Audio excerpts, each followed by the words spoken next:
সালামু আলাইকুম প্রিয় ভোলাবাসী। এই যে লঞ্চ যে চলে যাচ্ছে, আমার পিছন দিয়ে একটা লঞ্চ আসছে, আরেকটা চলে যাচ্ছে। এই লঞ্চ ব্যবসায়ীদের সিন্ডিকেটের কারণে আমাদের ভোলা বরিশাল সেতু হচ্ছে না, অনেকে মনে করেন। তা আসলে কি তাই? এই লঞ্চ ব্যবসায়ীরা কি পারে যে আসলে একটা সেতু আটকে দিতে? যদি আমাদের ভোলার যে 4জন এমপি রয়েছেন, একজন স্পিকার রয়েছেন, তারা যদি চায় তাহলে অতি সত্বর বরিশাল সেতু হওয়া সম্ভব। সরকার চাইলে এটা বাস্তবায়ন করতে পারে, একটা তুলে দেওয়ার ব্যাপার মাত্র, কিন্তু তারা চাচ্ছে না।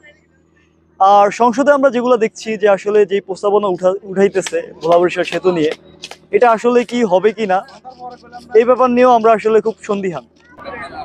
আমরা ইতিমধ্যে দেখেছি আমাদের বিরোধী দলীয় যেই নেতা রয়েছেন ডক্টর শফিকুর রহমান, উনিও ভোলার সন্তান না হয়ে ভোলা বরিশাল সেতুর ব্যাপারে কথা বলেছেন। এবং এই দাবি নিয়ে পুরো আমরা ভোলা জেলা না, পুরো বরিশাল অঞ্চলের মানুষ কথা বলতেছেন। তো আমরা চাই অতি সত্বর ভোলা বরিশাল সেতু বাস্তবায়ন করা হোক।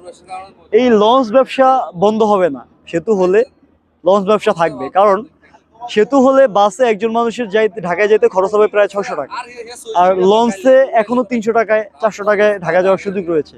তো নিম্ন আয়ের যেসব মানুষ রয়েছে তাদের কিন্তু প্রথম প্রায়োরিটি থাকবে এই লঞ্চ, বা প্রথম চয়েস থাকবে। অর্থাৎ যারা অতি দ্রুত যাওয়া দরকার তাদের জন্যই থাকবে বাস। অর্থাৎ এই লঞ্চ ব্যবসার কারণে কখনোই সেতু আটকে নেই, সেতু আটকে আছে সরকারের একটা সৎ ইচ্ছার উপরে। তারপর আপনাদের মতামত কি অবশ্যই কমেন্টস করে জানাবেন। সবাই ভালো থাকবেন, আসসালামু আলাইকুম।